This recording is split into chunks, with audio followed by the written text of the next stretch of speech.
ವೀಕ್ಷಕ ಪ್ರಭುಗಳಿಗೆ ನಮಸ್ಕಾರ.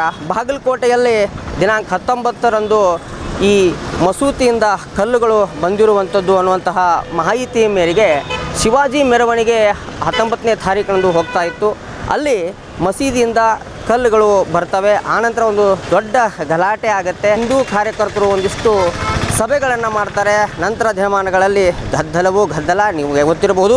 ಈಗ ಅಕ್ಷರಶಃ ಬಾಗಲಕೋಟೆ ಒಂದು ರೀತಿ ಸ್ತಬ್ಧವಾಗಿದೆ ಅಂತಲೇ ಹೇಳಬಹುದು. 163 ಕಲಂ ಏನು ಜಾರಿ ಇದೆ, ಸೊ BNS ಕಲಂ ಏನು ಜಾರಿ ಇದೆ, ಆದ ನಂತರ ಬಾಗಲಕೋಟೆ ಪೂರ್ತಿಯಾಗಿ ಸ್ತಬ್ಧ ರೀತಿಯಲ್ಲಿ ಕುಳಿತುಕೊಂಡಿದ್ದಾರೆ. ಈಗ ನೀವು ಸದ್ಯಕ್ಕೆ ನೋಡಬಹುದಾಗಿದೆ. ಈಗ ನೀವು ಬಾಗಲಕೋಟೆಯಲ್ಲಿ ಅನೇಕ ಬ್ಯಾರಿಕೇಡ್ಗಳನ್ನು ಅಳವಡಿಸಿದ್ದಾರೆ. ಸೊ ಹಳೆಯ ಬಾಗಲಕೋಟೆಯಲ್ಲಿ ನಾವೀಗ ಇರುವಂಥದ್ದು ಇದು ಬಸವೇಶ್ವರ ಸರ್ಕಲ್. ಇದು ಬಸವೇಶ್ವರ ಸರ್ಕಲ್ನಲ್ಲಿ ಆ ಬ್ಯಾರಿಕೇಡ್ಗಳನ್ನು ಪೊಲೀಸರು ಅಳವಡಿಸಿದ್ದಾರೆ. ಯಾಕೆಂತಂದರೆ ಇದೇ 26ನೇ ತಾರೀಕು ಹಿಂದೂ ಪರ ಸಂಘಟನೆಗಳು ಜಿಲ್ಲಾಧಿಕಾರಿಗಳಿಗೆ ಒಂದು ಮನವಿಯನ್ನು ಕೊಡುವಂತಹ ನಿಟ್ಟಿನಲ್ಲಿ ಒಂದು ಸಭೆಯನ್ನು ಮಾಡಬೇಕು ಅನ್ನುವಂತಹ ನಿಟ್ಟಿನಲ್ಲಿ ಅವರು ವಿಚಾರ ಮಾಡಿದರು. ಆದರೆ ಪೊಲೀಸ್ ಇಲಾಖೆ ಮುನ್ನೆಚ್ಚರಿಕೆ ಕ್ರಮವಾಗಿ ಈ ಒಂದು ಸಭೆಯನ್ನು ತಡೆ ಹಿಡಿದಿದ್ದಾರೆ ಮತ್ತು ಈ ಹಿಂದೂ ಪರ ಕಾರ್ಯಕರ್ತರಿಗೆ ಒಂದಿಷ್ಟು ನೋಟಿಸ್ಗಳನ್ನು ಸಹ ಕೊಟ್ಟಿದ್ದಾರೆ ಅಥವಾ ಅವರ ಮನೆಗೇ ನೋಟಿಸ್ಗಳನ್ನು ಕೊಟ್ಟಿರುವಂಥದ್ದು.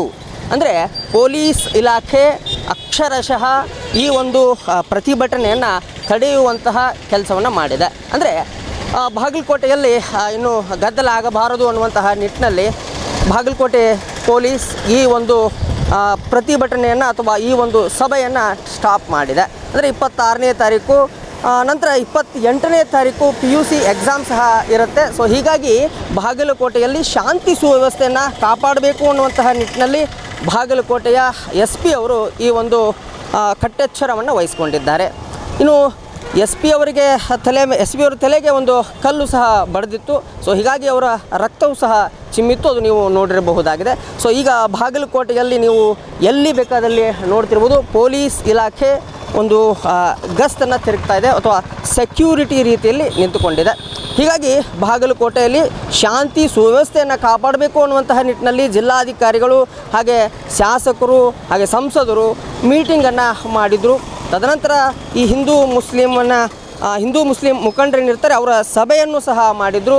ಅದನಂತರ ಈಗ ಬಾಗಲಕೋಟೆಯಲ್ಲಿ ಶಾಂತಿ ಒಂದು ರೀತಿಯಲ್ಲಿ ನೆಲೆಸಿದೆ ಅಂತ ಹೇಳ್ಬೋದು. ಆದರೆ ಬೂದಿ ಮುಚ್ಚಿದ ಕೆಂಡದಂತೆ ಯಾವಾಗ ಮತ್ತೆ ಈ ಒಂದು ಗಲಭೆ ಸೃಷ್ಟಿಯಾಗುತ್ತೋ ಅನ್ನುವಂತಹ ನಿಟ್ಟಿನಲ್ಲಿ ಅಥವಾ ಆ ವಿಚಾರದಲ್ಲಿ ಈಗ ಪೊಲೀಸರು ಮುಂಜಾಗ್ರತಾ ಕಟ್ಟೆಚ್ಚರಿಕೆ ಕ್ರಮಗಳನ್ನು ವಹಿಸಿದ್ದಾರೆ. ಈಗಾಗಲೇ ನೀವು ಇಲ್ಲೇನು ಸುತ್ತಮುತ್ತ ನೋಡ್ತಾ ಇದ್ದೀರಿ, ಪೊಲೀಸರು ಬಸವೇಶ್ವರ ವೃತ್ತದಲ್ಲಿ ಈಗ ಕುಂತಿರುವಂಥದ್ದು. ಹಾಗೆ ಈ ಕಿಲ್ಲಾ ಏರಿಯಾ ಏನಿದೆ ಅಲ್ಲಿ ಪೂರ್ತಿಯಾಗಿ ಪೊಲೀಸರು ನಿಂತಿದ್ಕೊಂಡಿದ್ದಾರೆ ಹಾಗೂ ವ್ಯಾನ್ಗಳಲ್ಲಿ ಕುಳಿತುಕೊಂಡಿರುವಂಥದ್ದು.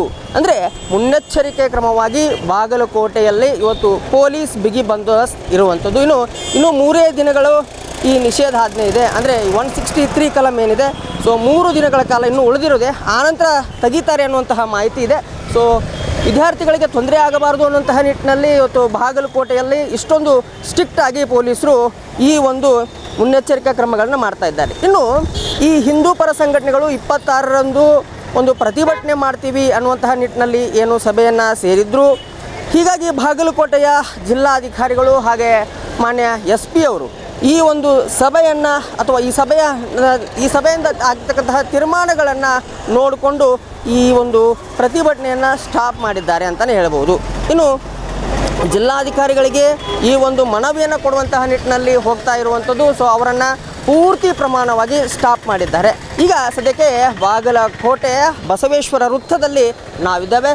ಸೊ ಈಗ ನೀವು ನೋಡ್ತಾ ಇರ್ಬೋದು ಎಲ್ಲ ಪೊಲೀಸರು ಏನು ಕುಳಿತುಕೊಂಡಿದ್ದಾರೆ. ಸೊ ಹೀಗಾಗಿ ಪೊಲೀಸ್ ಇಲಾಖೆ ಪೂರ್ತಿಯಾಗಿ ಸನ್ನದ್ಧವಾಗಿದೆ. 26ರಂದು ಹಿಂದೂ ಪರ ಸಂಘಟನೆಗಳು ಏನು ಇಲ್ಲಿ ಬಾಗಲಕೋಟೆಯಲ್ಲಿ ಒಂದು ಮೆರವಣಿಗೆಯ ಮೂಲಕ ಅಥವಾ ಪ್ರತಿಭಟನೆಯ ಮೂಲಕ ಜಿಲ್ಲಾಧಿಕಾರಿಗಳಿಗೆ ಮನವಿ ಕೊಡುವಂತಹ ನಿಟ್ಟಿನಲ್ಲಿ ಆ ಒಂದು ವಿಚಾರದಲ್ಲಿ ಮನಸ್ಸು ಮಾಡಿದ್ದಾರೆ. ಆದರೆ ಪೊಲೀಸ್ ಇಲಾಖೆ ಇದನ್ನು ತಡೆಯುವಂತಹ ನಿಟ್ಟಿನಲ್ಲಿ ಈಗ ಸದ್ಯಕ್ಕೆ ಬಾಗಲಕೋಟೆಯ ಒಂದು ಹಳೆಯ ಒಂದು ಊರು ಏನಿದೆ ಅಥವಾ ಕಿಲ್ಲಾ ಏನಿದೆ, ಸೊ ಅಲ್ಲಿ ಪೂರ್ತಿ ಪ್ರಮಾಣದ ಮುನ್ನೆಚ್ಚರಿಕೆ ಕ್ರಮಗಳನ್ನು ವಹಿಸಿಕೊಂಡಿರುವುದು. ಇದು ಬಾಗಲಕೋಟೆಯ ಒಂದು ಹಳೆಯ ಬಾಗಲಕೋಟೆಯಲ್ಲಿ ಪೂರ್ತಿ ಪ್ರಮಾಣದಲ್ಲಿ ಎಲ್ಲೆಂದರಲ್ಲಿ ಪೊಲೀಸರೇ ಕಾಣ್ತಾ ಇರುವಂಥದ್ದು. ಸೊ ಇಲ್ಲಿ ಇನ್ನೊಂದು ಹೇಳಬೇಕಂದ್ರೆ ಬಾಗಲಕೋಟೆಯಲ್ಲಿ ಒಂದಿಷ್ಟು ವ್ಯಾಪಾರ ವಹಿವಾಟುಗಳು ಈಗಾಗಲೇ ಡೌನ್ ಆಗಿರುವಂಥದ್ದು. ಆದರೆ ಈಗ ಈ ಒಂದು ಗಲಭೆಯಿಂದ ಅಥವಾ ಈ ಒಂದು ಘಟನೆಯಿಂದ ಈಗ ಪೂರ್ತಿಯಾಗಿ ವ್ಯಾಪಾರ ನಿಲ್ಲಾಗಿದೆ ಅಂತಲೇ ಹೇಳ್ಬೋದು. ಸದ್ಯಕ್ಕೆ ಇಷ್ಟಿರುವಂತಹ ಮಾಹಿತಿ. ಸೊ ಮತ್ತೊಂದು ಅಪ್ಡೇಟ್ಗಳ ನಂತರ ಮತ್ತೆ ಬರ್ತೀನಿ. ನಂತರ ಈಗ ಸದ್ಯಕ್ಕೆ 26ರಂದು ನಡೀತಿರುವಂತಹ ಅಥವಾ ನಡೆಯಬೇಕಾಗಿರುವಂತಹ ಈ ಹಿಂದೂಪರ ಸಂಘಟನೆಗಳು ಏನು ಮಾಡಿದ್ವು ಆ ಒಂದು ಸಭೆಯನ್ನು ತಡೆಯುವಂತಹ ಪ್ರಯತ್ನಕ್ಕೆ ಜಿಲ್ಲಾಡಳಿತ ಹಾಗೆ SP ಅವರು ಮುಂದಾಗಿದ್ದಾರೆ. ಆದರೆ ಕಾದು ನೋಡೋಣ. ಯಾಕೆಂತಂದರೆ ಸಾಮಾಜಿಕ ಜಾಲತಾಣಗಳಲ್ಲಿ ನಾವು ಈ ಸಭೆಯನ್ನು ಮಾಡೇ ಮಾಡ್ತೀವಿ ಅಂತ ಒಂದಿಷ್ಟು ಜನ ಮಾತನಾಡ್ಕೊಳ್ತಾ ಇದ್ದಾರೆ. ಸದ್ಯಕ್ಕೆ ಏನಾಗುತ್ತೆ ಮುಂದಿನ ಅಪ್ಡೇಟ್ ಏನು ಅಂತದನ್ನು ಕಾದು ನೋಡೋಣ.